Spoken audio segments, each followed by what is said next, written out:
NPM saya 19700 6516075. Saya akan mempresentasikan pengelola sistem komputer. Oke. Yang pertama adalah tentang perkembangan sistem komputer.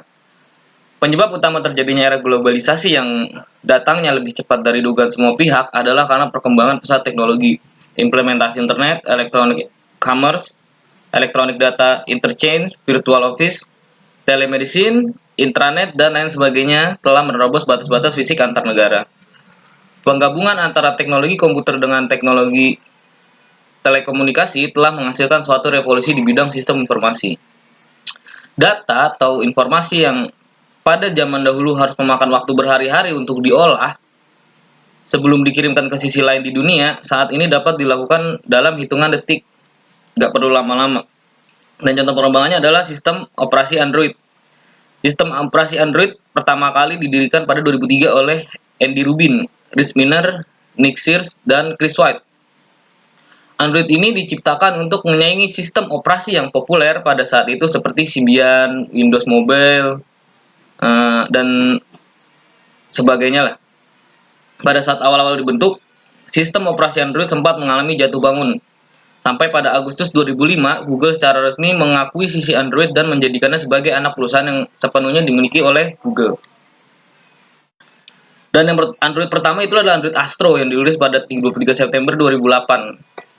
Sebenarnya Android versi pertama ini dinamai dengan Astro, tapi karena alasan hak cipta dan trademark nama Astro tidak jadi disematkan pada versi pertama dari OS Android ini. HTC Dream adalah ponsel pertama yang menggunakan OS ini. Selanjutnya adalah Android Eclair. Nah, Android Eclair ini diciptakan pada tanggal 3 September 2009, di launching ya. Diluncurkan pada Android dengan versi 2.0 dan 2.0 Eclair. Untuk pertama kalinya membawa fitur baru untuk mempermudah penggunaan dalam bepergian, yakni Google Map. Jadi ini jenis model Android pertama yang udah ada Google Map-nya.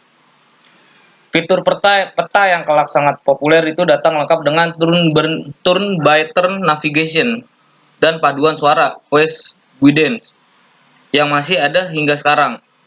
Jadi awal-awal voice map dari Google Map itu di sini nih, dari Android Eclair. Dengan perubahan UI dengan browser baru dan mendukung HTML5. Daftar kontak yang baru dukungan untuk kamera 3,2 megapiksel, digital zoom, dan Bluetooth 2.1. Beberapa versi update-nya antara Android V 2.0, kemudian V 2.0.2, dan terakhir V 2.1.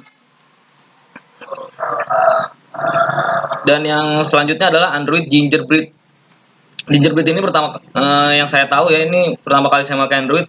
Gingerbread ini dari Samsung Galaxy Young kalau nggak salah. Pada 6 Desember 2010, Android versi 2.3 Gingerbread diluncurkan.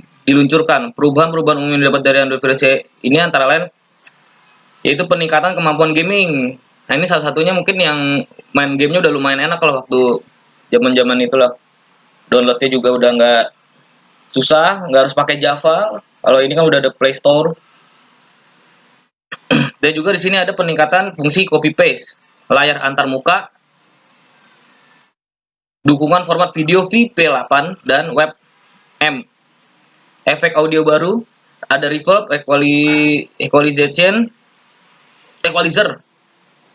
handphone virtualization, dan bass boost.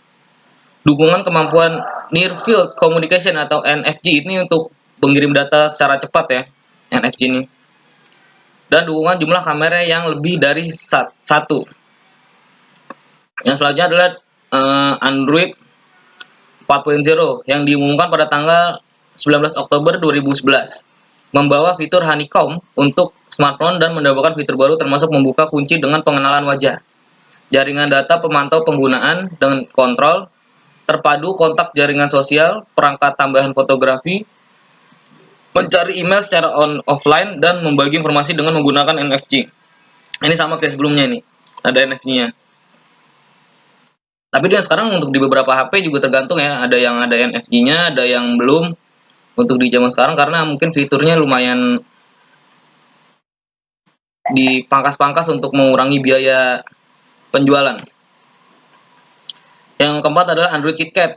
Saya pernah pakai Android KitKat ini di Asus Zenfone 5. Pada tanggal 3 September 2013, meskipun pada awalnya diberi nama Keylime Pi atau KLP, nama itu berubah karena sangat sedikit orang yang benar-benar tahu rasa Keylime Pi.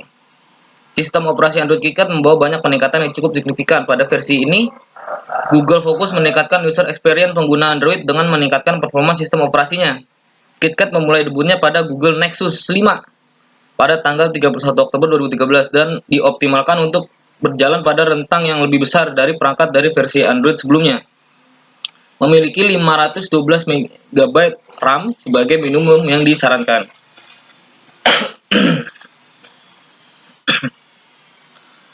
Yang selanjutnya adalah Android Lollipop. Android Lollipop ada versi stabil terbaru dengan versi antara 5.0 dan 5.1. Diresmikan pada 25 Juni 2015 saat Google I/O dan tersedia secara resmi melalui Over the Air atau OTA. Update pada tanggal 12 November 2014. Untuk memilih perangkat yang menjalankan distribusi Android dilayani oleh Google seperti perangkat Nexus dan Google Play Edition. Salah satu perubahan yang paling menonjol dalam rilis Lollipop adalah user interface yang didesain ulang dan dibangun dengan yang dalam bahasa desain tersebut sebagai material design. Perubahan lain termasuk perbaikan pemberitahuan yang dapat diakses dari lock screen dan tampilan pada banner di atas screen. Yaitu kayak notifikasi pesan dan sebagainya lah. Yang selanjutnya adalah Android Marshmallow. Pada tahun 2015, Android Marshmallow ini diluncurkan untuk menyudahi kekecewaan pengguna Android terhadap Lollipop. Android kembali merilis sistem operasi baru, yaitu Marshmallow. Sistem operasi ini membawa banyak fitur baru yang lebih canggih. Beberapa fitur baru yang ada di Marshmallow ini diantaranya adalah doze untuk menghemat baterai. Ini biasanya akan aktif di 20%. Ketika baterainya udah sampai 20%, akan ada pemberitahuan dari doze ini untuk menghemat baterai atau tidak. Yang selanjutnya adalah dukungan sensor di sidik jari untuk membuka layar kunci. Lalu dukungan USB Type-C dan fitur percobaan multi-Windows agar pengguna bisa memakai dua aplikasi berbeda dalam satu layar. Dan yang selanjutnya adalah Android Nougat. Android Nougat yang adalah Android versi 7.0. Keluaran tahun 2016 adalah salah satu upgrade terbesar untuk sistem operasi Android. Sistem operasi Nougat adalah pengembangan dari Marshmallow. Versi Android ini membawa peningkatan performa antar muka yang lebih intuitif. Selain itu, fitur multi-window yang masih dalam tahap uji coba sebelumnya kini sudah sempurna dan mendukung lebih banyak aplikasi. Dengan fitur ini, pengguna bisa pakai dua aplikasi bersamaan. Misal, kita nonton YouTube sambil balas pesan dari WhatsApp atau pesan dari Line. Itu bisa dilakukan secara bersamaan. Yang selanjutnya adalah Android Oreo. Setelah Nougat, ada lagi Android Oreo versi 8.0 yang dirilis pada tahun 2017. Menambah lebih banyak fitur multitasking seperti Picture in Picture. Bagian notifikasi ikut dirombak. Pengguna bisa mengatur notifikasi mana saja yang dapat ditampilkan dan apa yang dilakukan perangkat pada saat penyuguhannya. Tampilan Android Oreo sangat berbeda dengan pendahulunya. Tampilan UI di versi Oreo kini lebih rapi dan segar. Tampilannya pun lebih fokus untuk mempermudah pengguna mengakses aplikasi dan mencari informasi yang dibutuhkan. Dan yang selanjutnya adalah Android Pie.